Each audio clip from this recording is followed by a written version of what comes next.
আজকের এখানে এ পাড়ায় দুর্গা পুরস্কারে সম্মানিত হচ্ছেন শ্রীমতী শিমুল ব্যানার্জি।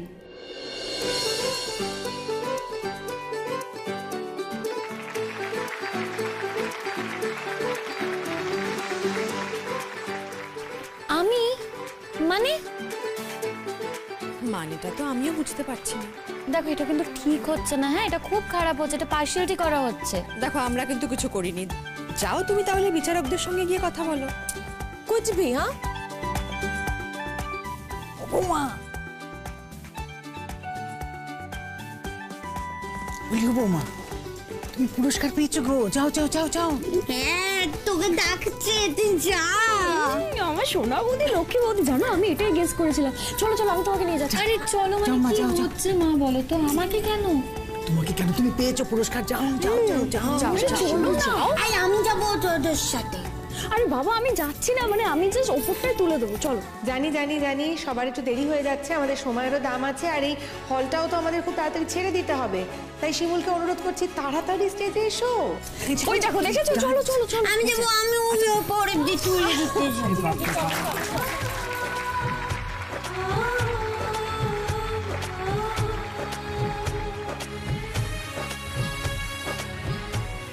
মঞ্চে আমরা পেয়ে গেছি আমাদের এবছরের দুর্গাকে, মানে দুর্গা সম্মান যিনি পাচ্ছেন, আমাদের পাড়ার আমাদের সকলের ভীষণ কাছের মেয়ে শিমুল ব্যানার্জি। এবার শিমুলকে দুর্গা পুরস্কার প্রদান করার জন্য, হাতে তুলে দেওয়ার জন্য আমরা ডেকে নেব আমাদের পাড়ার আর একজন মা দুর্গাকে, মধুবালা কাকিমাকে। এসো কাকিমা। আমার তোমাকে ডাকছে, যাও। আমাকে আবার কেন ডাকছে বল দেখি? কি আশ্চর্য, জেঠিমণি ডাকছে যখন যাও না। আরে বাবা, তোমার হাত দিয়ে তো পুরস্কার দেওয়া হবে, যাও। বলি তা কেন? এত লোক থাকতে আমাকে কেন ডাকাটা কি করছো তোমরা, বলো দেখি? ও বাবা, জেঠিমণি সেটা পরে জেনে নেবে কেন ডাকছে, এখন তো যাও। আচ্ছা বাবু, বকিস নি অত। যাচ্ছি যাচ্ছি। যাও। হ্যাঁ হ্যাঁ।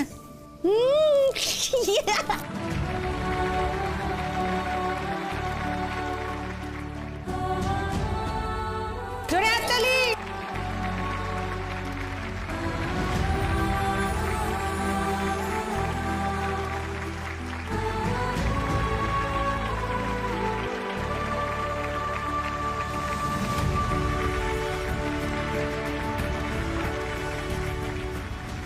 ও মা,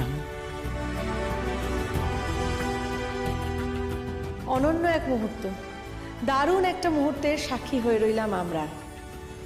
সেকালের দুর্গা পুরস্কার তুলে দিচ্ছেন একালের দুর্গার হাতে, সেকালের শাশুড়ি মা পুরস্কার তুলে দিচ্ছেন একালের বৌমার হাতে, সেকালের মন পুরস্কার তুলে দিচ্ছে একালের মনের হাতে। সত্যি এর থেকে ভালো তো কিছু হতেই পারে না।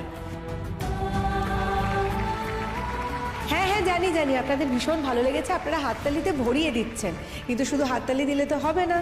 এই যে দুর্গা পুরস্কার পেলেন শিমুল, এবং দুর্গা পুরস্কার তুলে দিলেন বৌমার হাতে মধুবালা কাকিমা, পুরস্কারটা তুলে দিয়ে কেমন লাগলো কাকিমার, এই অনুভূতিটা তো একটু জানতে হবে। আপনাদের জানতে ইচ্ছে করছে তো? এসো কাকিমা, কিছু তো বলো আমাদের।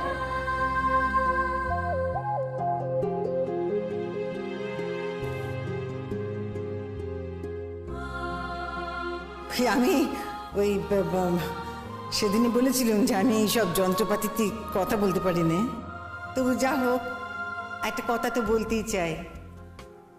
আর সেই কথাটা হলো যে শিমুল ব্যানার্জি আমার নিজের বউ বলে আমি বলছি না, আমি বলতে চাই যে যারা এই বিচারটা করেছেন, এই পুরস্কার পাওয়ার যোগ্যকে সেই বিচারটা যারা করেছেন তারা যোগ্য বিচার করেছেন গো। কেননা তারা ঠিক ঠিক মানুষকে ঠিক উপহারটি দিচ্ছেন, ঠিক মানুষকে ঠিক সম্মানটি দিচ্ছেন। এইটা আমার বড় ভালো লেগেছে। সত্যি কথা বলতে কি, আমার ছেলের বউ শিমুল, সে সত্যি সত্যি মা দুর্গা, দশভুজা গো। দেখুন, ঠাকুর ভাসান হয়ে যায়, কিন্তু আমি বিশ্বাস করি ঠাকুরের ভাসান হয়নি, কখনো হয়নি। ওই যেদিন থেকে প্রতিমা ভাসান শুরু হয় সেই দিন থেকে আবার নতুন করে তার নির্মাণও শুরু হয়, আর সেই নির্মাণ হয় মানুষের মধ্যে। মা দুর্গা যখন যান তখন তার নিজের অংশ আমাদের সকলের মধ্যে ছড়িয়ে দিয়ে যান। আমরা কেউ তা পাই, আবার কেউ তা পাইনি, কিন্তু শিমুই তা পেয়েছে গো, আর সেই জন্য আমি ধন্যী। আর আপনারা যে তাকে এই সম্মানের যোগ্য বলে বিচার করেছেন, সেই জন্য আপনাদের কাছেও আমি খুব কৃতজ্ঞ, খুব কৃতজ্ঞ। ভালো থাকবেন আপনারা সবাই।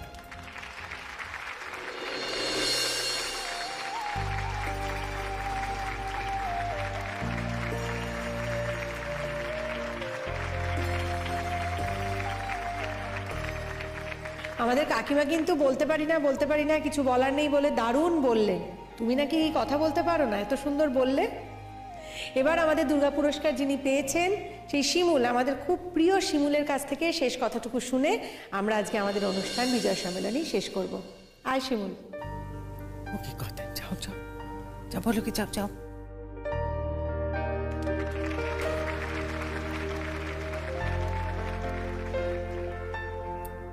আমি এতটাই অবাক হয়েছি যে আমি সত্যিই জানি না আমি কি বলবো। আজ একটা কথা বলুন তো, আমি কি এমন অপরাধ করেছিলাম যে আমার কাঁধে এত বড় একটা দায়িত্ব তুলে দেওয়া হলো? তবে একটা ব্যাপার আমি খুব ভালো করেই বুঝেছি, যে পাড়ার সবাই আমাকে খুব ভালোবাসে। তা না হলে এই পাড়াতে এত সিনিয়র দুর্গা থাকতে আমার হাতে কিনে এই দুর্গা পুরস্কার তুলে দেওয়া হলো।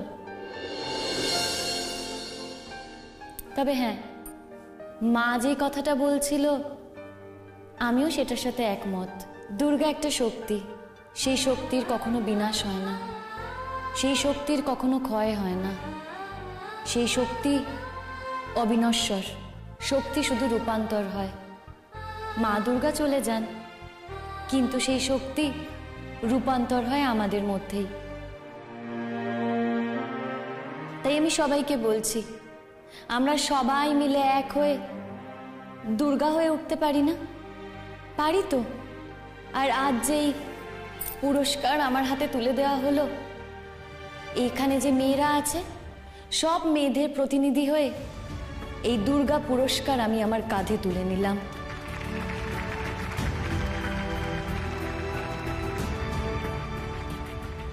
আমি আপনাদের সবার কাছে কৃতজ্ঞ। সবাই ভালো থাকবেন, আমার প্রণাম নেবেন। নমস্কার।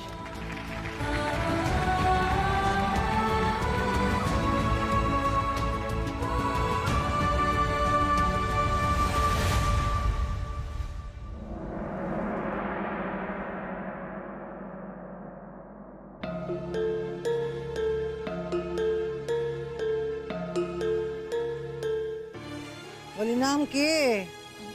আমার নাম প্রিয়াঙ্কা দাস। কি করা হয়? বিয়ে পড়ি। ও, বিয়ে পড়ো। তা আমার ছেলে, সে তো এই বড় জোর 11-12 পড়ায়, তা তুমি তাকে হঠাৎ পেলে কোত্থেকে গোমা? ও আচ্ছা প্রিয়াঙ্কা, তুমি এসে গেছো?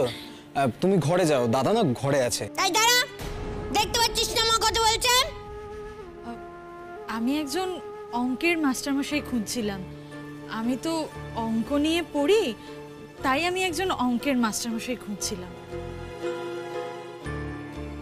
আচ্ছা, ও কোথা থেকে এলো তা নিয়ে তোমরা কি করবে? পলাশ, তোমার দাদাকে বলো যে ওপরের বারান্দায় কিন্তু চেয়ার টেবিল রাখা আছে, সেখানেই যেন ছাত্রীকে নিয়ে পড়াতে বসে।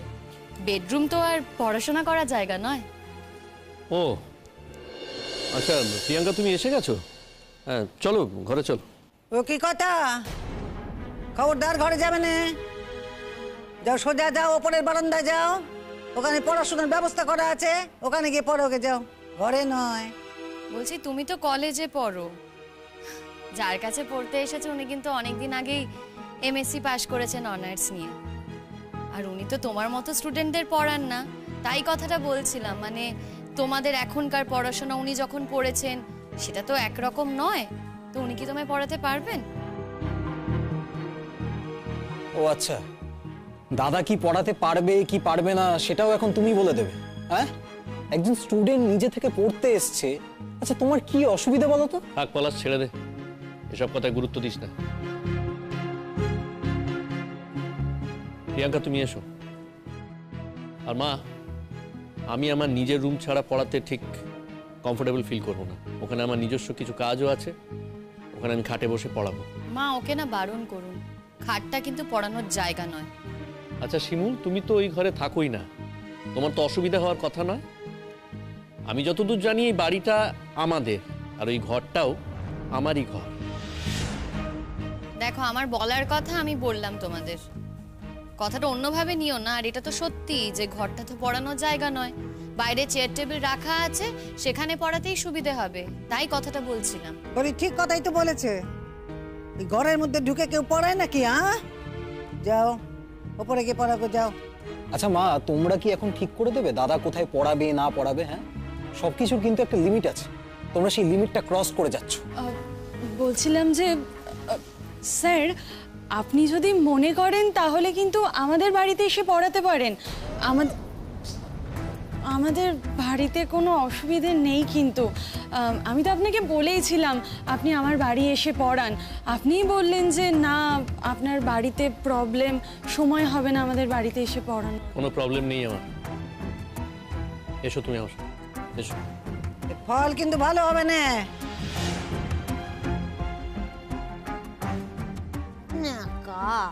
স্যার, আমার বাড়িতে কে পড়াবেন? কেন তামনি মেয়ে কোথাকারের এ বাড়িতে এসে পড়তে? কেন আগে পড়তে পারছেন তুই? দেখেছো মা, দেখেছো তোমার মেয়ের কথাবার্তা শুনছো? এই তো হচ্ছে কথাবার্তার ছিড়ি। শোনো, আমার দাদার কাছ থেকে কিন্তু এই টাকাগুলো না আমার দাদাকে স্কুইজ করে নেওয়া হচ্ছে। হ্যাঁ, আর দাদার মাস মাইনের থেকেও অর্ধেকটা আদায় করে নেওয়া হচ্ছে। সুতরাং ওকে বলো আমার দাদার ঘাড় থেকে যেন ও নেমে যায়। রোজ রোজ এক কথা কেন বলো বলো তো পলাশ? দেখো, যখন যাওয়ার সময় হবে না, আমি ঠিক এখান থেকে চলে যাব, তোমাদের বলতে হবে না। আর যখন এ বাড়ি থেকে যাবো না, একেবারে মাথা উঁচু করেই যাব। আর এই যে বারবার বলছো দাদার থেকে টাকা নিয়েছি, দাদার থেকে টাকা নিয়েছি, যেটা আমার ন্যায্য পাওনা আমি কিন্তু সেটাই নিয়েছি। দেখো বৌমা, বলি কি, এইবার না সকলের জানা উচিত যে তুমি টাকাটা মা, তোমার সাথে কিন্তু আমার শর্ত হয়েছিল যে এই ব্যাপারে তুমি কারোর সাথে কথা বলবে না। কি কি কি হয়েছে? কি জানা উচিত? কিছু না গো, তোমার কাজকর্ম নেই, অফিস নেই, তোমার দাদা নয় পড়াবে বলে স্কুলে দেরি করে যাবে, কিন্তু তোমার ব্যাপারটা কি? তবে তোমার দাদারটাও না সত্যি বুঝতে পারছি না, স্কুলে যে কি করে অ্যালাউ করবে লেট করে যাওয়াটা ভগবানই জানে। তোমাকে এত জানতে কে বলেছে? এই জানতে কে বলেছে মানে? ও কি কথা? ও পরাগের বউ, ও জানবে না তো কে জানবে? হ্যাঁ, সেই তো বউয়ের নমুনা তো দেখতেই পাচ্ছি। ঘরে ঘরে যদি এরকম বউ থাকে না, সেই বাড়িতে আগুন জ্বলতে বেশি সময় লাগবে না। এই শোনো, আমি চান করতে যাচ্ছি, আমার খাবারটা যেন তৈরি থাকে। এই কি ভদ্রভাবে কথা বলো, হ্যাঁ? আর অর্ডার করবে না। অর্ডার কাকে করছো তুমি? তুমি কি আমাকে এবারে কাজের লোক পেয়েছো নাকি? শোনো, এই যে তোমাকে খাবার দিই, রান্না করে যে তোমার টেবিলে খাবারটা দিই না, সেটা তোমার ভাগ্য, আর আমার ভদ্রতা। কেন তৈরি করে দিই জানো খাবার? তা না হলে তোমার এই বয়স্ক মায়ের উপর চাপ পড়বে। হ্যাঁ, তোমাদের তো বিবেক বলে কিছুই নেই। শোনো, এসে যদি দেখো যে খাবার রেডি নেই, তাহলে নিজেরটা নিজেই রেডি করে নেবে। তুমি আমার সঙ্গে এইভাবে কথা বলছো? দুদিন পরে বিয়ে হওয়ার পর প্রতীক্ষা যখন এই বাড়িতে আসবে, ওকেও তো এইভাবেই কথা শোনাবে, তাই তো? শোনো, প্রতীক্ষা কিন্তু চাকরি বাকরি করে, হ্যাঁ, এইসব রান্না বান্নাও করতে পারবে। প্রতীক্ষার বিষয় না তোমাকে ঢুকতে হবে না পলাশ। তুমি বরঞ্চ নিজের দিকটা একটু ভাবো, নিজের দিকটা চিন্তা করো। যে রাধে সে চুলো বাঁধে। চাকরি করে বলে বাড়ির কোনো কাজ করবে না সেটা না হতে পারে না। তোমাকে একটা কথা বলছি, প্রতীক্ষাকেও বলে দিও, এই বাড়িতে আমরা সবাই ঠিক যেমন ভাবে থাকি, ওকেও না ঠিক সেইভাবেই থাকতে হবে। চাকরি করে বলে রান্না করবে না সেটা না হবে না, দরকার পড়লে রান্না ওকে করতে হবে। চাকরি করে বলে আলাদা কোনো প্রিভিলেজ পাবে সেটা কিন্তু হবে না। ও বাবা, সেটাও কি তুমি ঠিক করে দেবে নাকি? ও ঠিক করে দেবে না তো কে ঠিক করে দেবে? আচ্ছা বেশ, আমি ঠিক করে দেবো। প্রতীক্ষায় বাড়িতে এলে তুমি যদি মনে করে থাকো সে চাকরি করে বলে পায়ের উপর পা তুলে সে চাকরি করবে আর বড় বৌমা সমস্ত সংসারে কাজ করবে, তা কিন্তু আমি হতে দেব না। প্রথম দিন থেকে প্রতীক্ষা মাকে আমি তাই বলে দেব। তাকেও সবকিছু করতে হবে।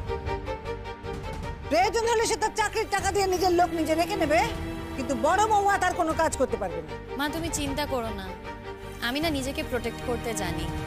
দেখো তোমার দুই ছেলের হাত থেকেও তো নিজেকে প্রোটেক্ট করছি, নিজেকে তো বাঁচিয়ে ফিরেছি, তাই প্রতীক্ষা না আমার কিচ্ছু করতে পারবে না, আমি তোমাকে বলে দিচ্ছি। মা দেখো মা, নিজের জন্য তো একটু সময় বার করা উচিত।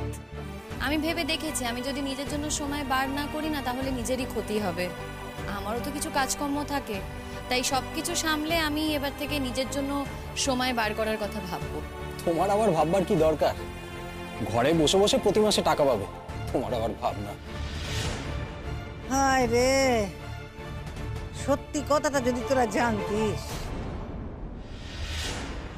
বলে দেবো নাকি একদিন? এই পুতুল দি, শোনো একটা কথা না আমি বলে দিচ্ছি, এই ব্যাপার নিয়ে যদি এই বাড়িতে আর কোনো আলোচনা হয় আমি কিন্তু এই বাড়ি ছেড়ে চলে যাব। না তুই চিন্তা করিস না, আমি কোনোদিন বলবো না। কি বলবে না? কি যে গোপন করছে ভগবানই জানে। কোথায় যে কি ক্ষতি করে রেখেছে তার তো কোনো ঠিক ঠিকানা নেই। এক এক সময় কি মনে হয় জানিস, মনে হয় তোদের কান ধরে টেনে দুটো থাবড়া দিয়ে বসিয়ে বলি, এই বউটার পায়ের কাছে হাঁটু গেড়ে বস, তাহলে যদি তোরা একটু শুধরোস। এমনিতে তো তোরা কিছু জানিস না, কিছু করতে তো পারিস না। এই বউটার পায়ের কাছে হাঁটু গেড়ে বসলে যদি তোরা কিছু শিখিস। কেন করতে পারি না জানিস? এই বৌমা বাধা দেয় বলে, নইলে ওই যে বললাম দুটো থাবড়া মেরে আমি নিজে তোদেরকে ওর পায়ের কাছে বসিয়ে দিতাম। তুমি তোমার এই বৌমাকে নিয়ে থাকো, দেখবো তোমার এই বৌমা তোমার সঙ্গে কত বাতি দেয়। খুব বেশি দেরি নেই, তাই মেলেই না কেটে পড়বে, একদম চিন্তা করো না, খুব বেশি দেরি নেই। আমার দাদার থেকে ওই অতগুলো টাকা নিয়েছে তো, এমনি এমনি কিন্তু নেয়নি, এই টাকাগুলো নিয়েছে ওর এই বয়ফ্রেন্ডকে দেবে বলে। খবরদার পলাশ, মুখ সামলে কথা বলো। এই শোনো, একদম তুমি আমার সঙ্গে জোর গলায় কথা বলবে না, বলে দিলাম। একদম আমায় ধমকাবে না, তোমার চরিত্রের কথা কিন্তু সবাই জানে। হ্যাঁ তাই বুঝি? তা তুমি কি মনে করেছো তোমার চরিত্রের কথা কেউ জানে না? শোনো, তোমাকে একবার বাঁচিয়ে দিয়েছি মানে কি তোমাকে আমি বারবার বাঁচিয়ে দেবো? এই শোনো, সব সময় আমায় এরকম ভয় দেখাবে না কিন্তু। ওই বলিও কি কথা? হ্যাঁ, চরিত্রের কথা তুললি যে বড় বড্ড সাহস বেড়েছে না? হ্যাঁ, কতবার বললুম সেদিন, কতবার বুঝেলুম তোর বেটা ঠিক মতো যদি হতে হয় তাহলে ওই বউয়ের উদ্যোগেই হবে, বললুম না? এ কথাও বললুম যে ও আমাকে রাজি করিয়েছে, এই প্রতীক্ষাকে এই বাড়িতে বউ করে আনতে হবে আমায়, ওর কথায়। আর তুই তাকে জানো তাই বলিস? মাথা মোটা কোথাকার, একদম চুপ করে থাক। বড় বৌদি, একটু সম্মান করো, সম্মান করো অন্তত এই কটা দিন। তোমার শ্বশুর বাড়ির লোকেরা যদি জানতে পারে না যে আমি বা তোমার বৌদি বা তোমার দিদি কেউ এই বিয়েতে নেই, তুমি একা একা খালি বিয়ে করবে, কেউ দেবে না, তোমার ওই বিয়ে ক্যান্সেল হয়ে যাবে, ক্যান্সেল বলে দিলুম। কি কি ভাবছো? আর একটা কথা, তোমরা তো মাথা মোটা, তাই বলছি অন্তত নিজের কাজটুকু গুছিয়ে নাও, নিজের দিনটি কিনে নাও, ততদিন পর্যন্ত তার সঙ্গে অন্তত সম্মানের সঙ্গে কথা বলো, ভালো করে কথা বলো, তারপরে না হয় আবার যা খুশি বলো, যা খুশি ব্যবহার করো। কেননা ভালো ব্যবহার তো তোমরা করতে জানো না, তাই না? তোমরা তো এমন বংশের সব ছেলে, ভালো ব্যবহার যাদের রক্তে নেই। দেখলুম তো একেবারে বাপের মতো হয়েছে, দুটো ছেলে একেবারে বাপের মতো হয়েছে। আমি মনে মনে ভেবেছিলুম যে বড়টা হয়তো একটু অন্যরকম হবে, একটু ভালো হবে। ও বাবা, তারপরে গিয়ে যা দেখলুম দুটোই সমান, দুটোই সমান, একেবারে হাড়ে বজ্জাত দুটো, মিটমিটে পাজি দুটোই। হে ভগবান, কাদের জন্ম দিয়েছি।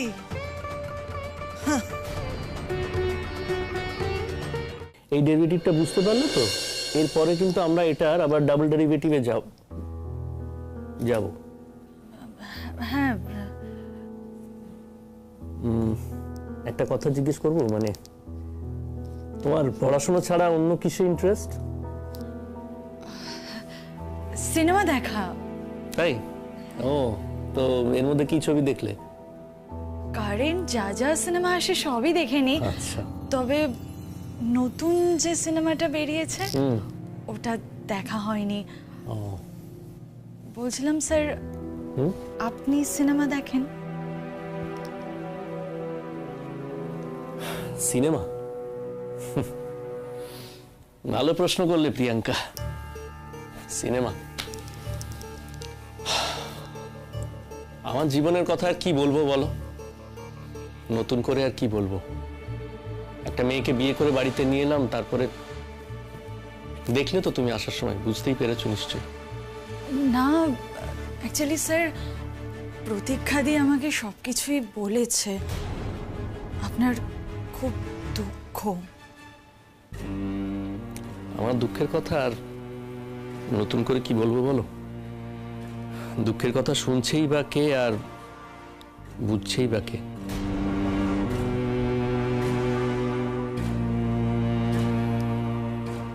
তুমি কিছু মনে করো না, তোমাকে আমার দুঃখের কথাগুলো বলে ফেললাম। এ বাবা, না না স্যার, কিছু মনে করব কেন? দুঃখের কথা তো বলারই জন্য। দুঃখ হলে সব মানুষই তো দুঃখের কথা বলে, আপনিও বলেছেন, এতে আর অন্যায় কি করেছেন? আসলে স্যার, মনের কথা তো কাউকে না কাউকে বলতে হয়ই। আমি আপনার সব দুঃখের কথা শুনবো।